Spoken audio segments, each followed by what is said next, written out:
Then on Sports Central, we go over a college football game preview and prediction on a big matchup coming up here in the Pac-12 in Week 12 of this 2022 college football season. And it's going to be over the USC Trojans and the UCLA Bruins. Huge matchup for both these teams coming up here in Week 12. You got USC, who is 9-1 on the season. This team is very much a big contender right now as they take on UCLA, who's coming off of a stunning loss to Arizona. But nonetheless, both teams still big contenders in the Pac-12.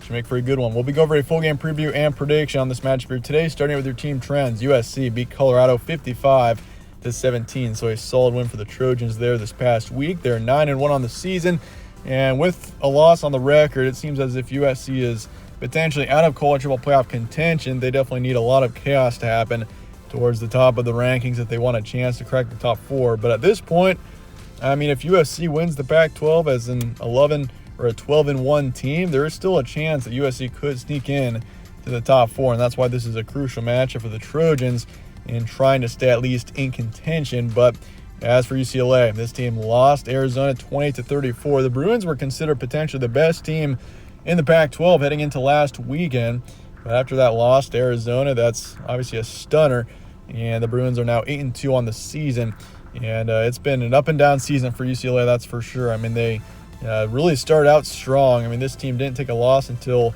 late October when they played Oregon. They won a couple more games, and they really climbed up in the rankings. And obviously, they just took that loss to Arizona, so they're looking to bounce back in this matchup, taking on the Trojans.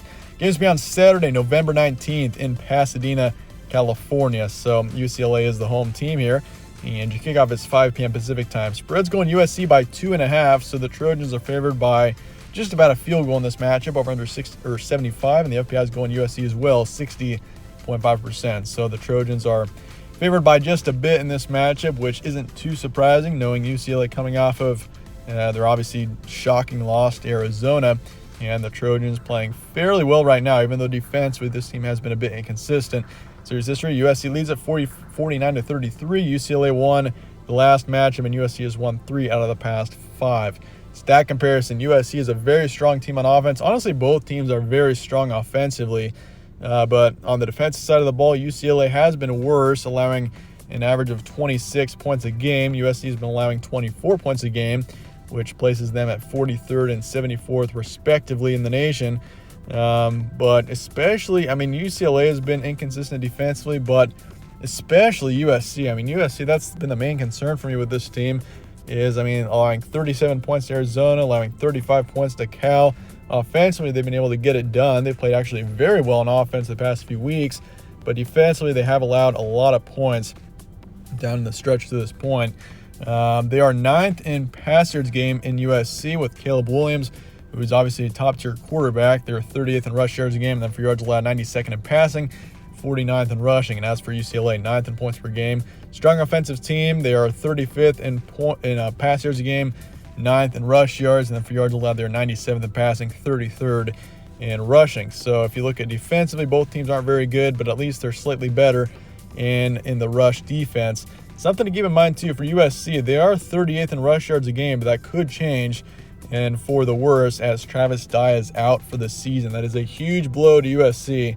Travis Dye being a rusher, the Oregon transfer who had nearly 900 yards this season and 9 touchdowns, but his season has come to an end with an injury, which is very unfortunate. I mean, USC has had a very strong offense with those transfers and Caleb Williams, and don't forget about Jordan Addison, the team's top receiver, the Pitt transfer.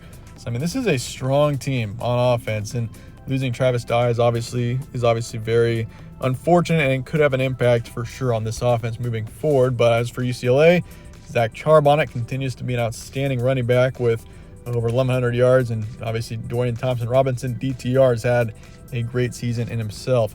Recent matchups, USC beat Colorado 55-17, beat Cal, beat Arizona, lost to Utah by 1, 42-43. They also beat Washington State 30-14. The one loss of the season there for USC is to Utah. If USC was undefeated, if they could have just gotten 2 more points in that matchup or beaten Utah, this team at 10-0, they'd probably be ranked as the 2nd or 3rd best team in the nation right now. So, I mean, you got to consider that. And it's just those losses. I mean, that's why college football is I mean, every single game is crucial, and I mean, you could argue that, especially if you're a college football playoff contender, every game is a playoff game, because if you lose one game, you're pretty much out of contention, especially if you're in the Pac-12, which is one of the weaker conferences. But honestly, though, the Pac-12 this season has actually been, I'd say, one of the stronger conferences, potentially top 3. You can make an argument that the Pac-12 is potentially better than the Big Ten, just because the Big Ten, they've got Ohio State and Michigan, the two juggernauts, and you could argue Penn State. But other than that, the Big Ten has really got nobody. I mean, the Pac-12 has got 6 solid teams. Really, no one's a major contender, but you got USC, you got UCLA, you got Oregon, you got Utah, you got Washington, who just beat Oregon. You got Oregon State, who's not far behind. Washington State hasn't been.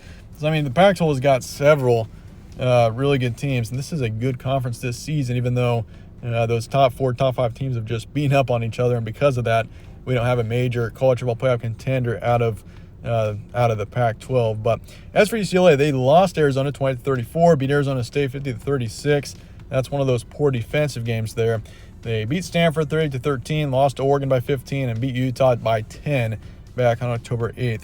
Key points for this one: USC 9-1. Once again, this team is inconsistent on defense, but they do show major potential there. I mean, this is a team that in general has got major potential, and we've seen that all of this season. I mean, this team was terrible in 2021, but with the transfers and Lincoln Riley, this team has really been turned around.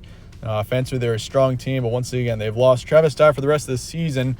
And, I mean, we've seen USC without one of their major players already this season. Obviously, Jordan Addison, the top receiver, he was out for a couple of games, but he returned against Colorado, and definitely he's a major player, and it's great for USC to have him back, especially now that Travis Dye is out for the rest of the season. But Caleb Williamson himself, just an outstanding quarterback all around. 3,000 yards on the season to this point, 31 touchdowns, only 2 picks. He's only thrown 2 interceptions, and we're headed into week 12 of a college football season. So he does not turn over the ball, and that is obviously a huge reason why USC has been successful. UCLA coming off of a shocking loss to Arizona. That's obviously a game that I don't think a lot of people saw UCLA losing, and in the end, yeah, that's just a shocker, and it happened late on Saturday night as well. It was like 2:30 Eastern time when that game went final, and surprise, UCLA took a loss, and that was once again a shocker. But they remain in contention for the Pac-12, at least for now. I mean, USC, I feel like, is just about a lock to win, or at least to make it to the Pac-12 title game, and they might be the favorite to win it all.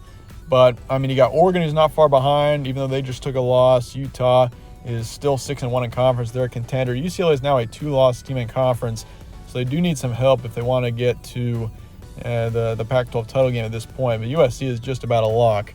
But UCLA, they got to win this one. If they want to stay in contention, have to win this game, have to upset USC.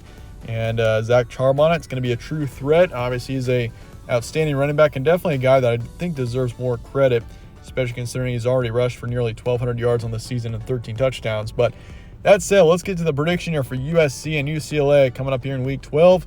And I'm going Trojans 38-31 as my predicted final score. I think USC in the end, they get the win here. It's going to be a tight one. Definitely, I could see this being a more of a moderate to higher scoring matchup. The over-under is 75 for this matchup, so at least the over-under is expecting, or Vegas is expecting this to be a high-scoring shootout, and I do expect it to be more of a moderate-scoring game, even though I won't be taking the over for it. I will be saying USC 55% and the under for this one, along with the Trojans covering the spread. I mean, I just think, UCLA at home, this team has proven, they play decent at home, but they don't have a major home field advantage, so you really can't take that into consideration for the Bruins here. But for USC, this team has generally played pretty well on the road. Their one loss did come to Utah on the road, but they scored 42 points. It was just defensively they couldn't get it done there, and that's been the big thing for USC all season is defensively. They just haven't been able to get it done. But in the end, I'm going USC 30-31, once again with USC covering the spread. Let me know your thoughts in the comments below on this matchup, and I appreciate you guys watching as always. Stay tuned for more from All Sports Central. Catch you on the next one.